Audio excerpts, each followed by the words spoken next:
Salut les traders et bienvenue sur ma chaîne YouTube dédiée au trading. Si vous êtes passionné par le monde de la finance et que vous cherchez à approfondir vos connaissances en matière de trading, vous êtes au bon endroit. Je suis Kevin, trader depuis plusieurs années et je partage sur cette chaîne mes connaissances, astuces et mes conseils pour vous aider à devenir un trader efficace et rentable. Que vous soyez débutant ou expérimenté, vous trouverez ici des contenus pertinents et de qualité pour vous accompagner dans votre parcours de trading. Allez, c'est parti!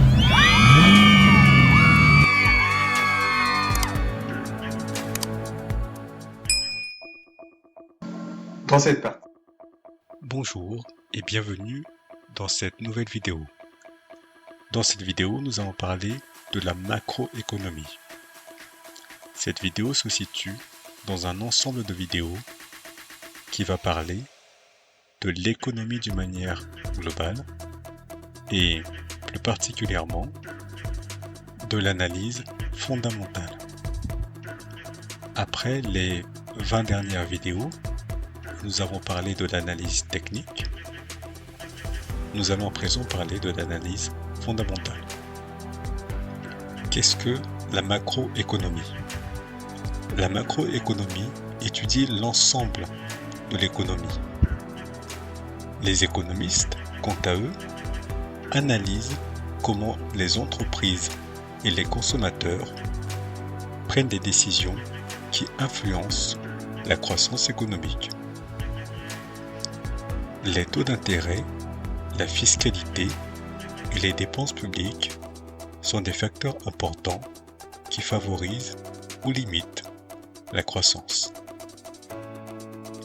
Si la croissance est trop rapide, les taux d'intérêt peuvent être augmentés pour la ralentir.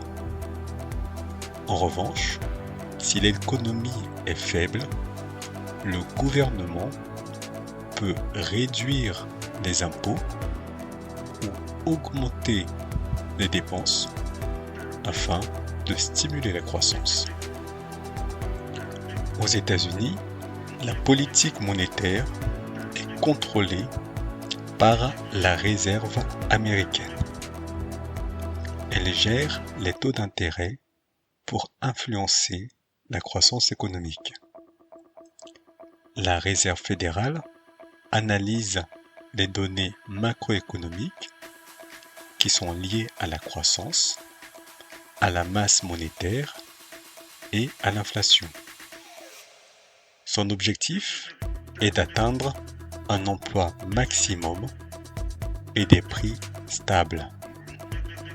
Si la politique est trop souple ou trop restrictive, cela peut entraîner une augmentation de l'activité économique, de l'emploi et des dépenses, mais aussi une inflation indésirable. Dans ce cas, la Réserve fédérale peut augmenter les coûts d'emprunt afin de refroidir l'économie. La fiscalité, quant à elle, est contrôlée par le Congrès américain et joue un rôle crucial dans la politique budgétaire. Les dépenses publiques et la fiscalité sont des éléments clés de la politique budgétaire. En ciblant les dépenses dans des domaines spécifiques, le gouvernement peut promouvoir la croissance économique, ce qui entraîne une augmentation de l'emploi, des salaires et de la production globale. Lorsque l'économie connaît une forte croissance, le gouvernement peut réduire les dépenses. Le niveau d'imposition des entreprises et des particuliers a également un impact important sur la croissance économique. Une réduction des impôts pour les particuliers peut encourager les dépenses, mais elle diminue également les recettes publiques. Le niveau optimal d'imposition des bénéfices des entreprises fait actuellement l'objet d'un débat, car des impôts plus élevés peuvent décourager l'investissement, tandis que des impôts plus bas peuvent potentiellement favoriser l'embauche et la croissance économique. La politique budgétaire est la combinaison des dépenses publiques et de la fiscalité. Contrairement à la politique monétaire, gérée par la Réserve fédérale, comme nous l'avons vu, la politique fiscale est soumise à un processus politique. Les décisions sur la fiscalité, sur les impôts, sur les dépenses relèvent des politiques. Cela va avoir tendance à rendre la mise en œuvre des politiques budgétaires complexe et sujet à des compromis politiciens. L'économie keynésienne et l'économie monétaire ont grandement influencé la philosophie économique du XXe siècle. John Maynard Keynes, un économiste anglais, a développé l'économie keynésienne après la crise de 1929 et après la Grande Dépression. La théorie keynésienne remettait en question les principes de l'économie classique qui ne pouvaient expliquer les invendus et le chômage élevé en période de récession. Keynes a souligné l'importance de la préférence pour la liquidité des individus pendant les périodes difficiles.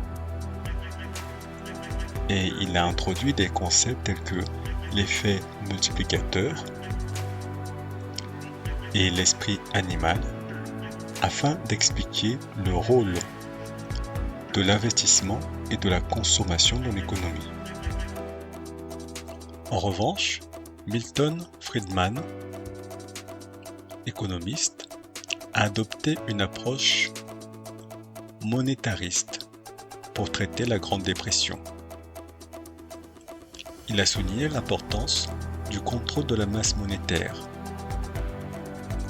du prix de la monnaie et de sa vitesse de circulation pour stimuler la croissance économique.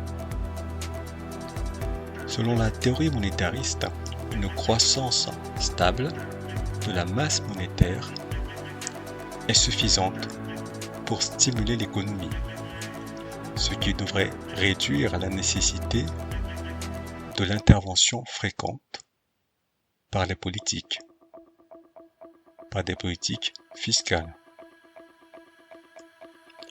La macroéconomie se concentre sur trois concepts clés: la production et le revenu, le chômage et l'inflation et déflation. La production et le revenu mesurent la valeur totale des biens et des services produits par une économie en une année. Le produit intérieur brut, le PIB, est souvent utilisé pour qualifier la production totale. Le chômage mesure la proportion de la population active sans emploi et cherchant activement un emploi. L'inflation et la déflation quantifient les variations des niveaux de prix. La Banque centrale peut ajuster les taux d'intérêt pour influencer les coûts des emprunts et le niveau d'investissement. La politique budgétaire concerne les décisions relatives aux dépenses publiques et la fiscalité. Les gouvernements utilisent la politique budgétaire pour ajuster les niveaux de dépenses des impôts afin d'influencer l'économie. La mise en œuvre de la politique, d'une politique économique efficace est complexe et comporte certains défis. Les décideurs politiques doivent tenir compte de nombreux facteurs tels que l'état de l'économie, les objectifs à long terme, les contraintes budgétaires et les considérations politiques. Les politiques économiques peuvent avoir des effets différés et leurs résultats peuvent varier en fonction des conditions économiques et sociales du moment. Afin de conclure cette vidéo, nous dirons que la macroéconomie est essentielle pour comprendre les performances globales de l'économie et les interactions entre les principaux indicateurs économiques. La politique monétaire et budgétaire est utilisée par les décideurs politiques pour influencer ces indicateurs et promouvoir la croissance économique et la stabilité.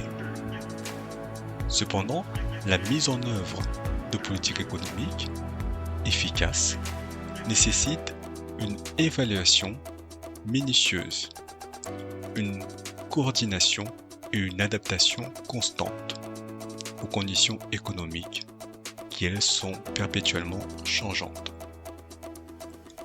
Les décideurs politiques doivent prendre en compte les effets potentiels à long terme et équilibrer différents objectifs économiques afin d'atteindre des résultats optimaux. La macroéconomie fournit un cadre d'analyse précieux pour comprendre les forces économiques qui façonnent nos sociétés et qui guident les décisions politiques. En continuant à étudier et affiner nos connaissances en macroéconomie, nous pouvons espérer développer des politiques économiques plus efficaces et promouvoir une croissance durable. Pour vous qui êtes sur cette chaîne, afin d'apprendre le trading, afin d'apprendre l'investissement au sens le plus global, la compréhension de l'analyse fondamentale de la macroéconomie et des divers protagonistes économiques dans leur ensemble va vous permettre de mieux comprendre les grands mouvements financiers, les grands mouvements dans les marchés financiers. Je vous remercie d'avoir suivi cette vidéo jusqu'au bout et je vous dis à très bientôt.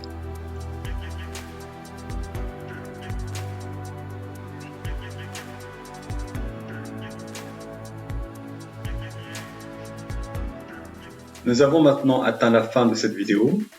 J'espère que les informations que je vous ai partagées vous ont été utiles et qu'ils vous ont aidé à approfondir vos connaissances en matière de trading.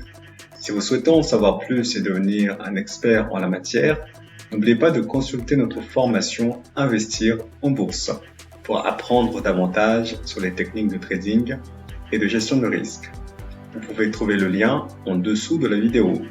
N'hésitez pas à nous poser des questions et à nous faire part de vos remarques dans les commentaires. Si vous avez aimé cette vidéo, n'oubliez pas de liker et de partager à tous vos amis traders. Enfin, restez connectés à cette chaîne pour ne rien manquer de nos prochaines vidéos. Je vous remercie. À très bientôt les traders!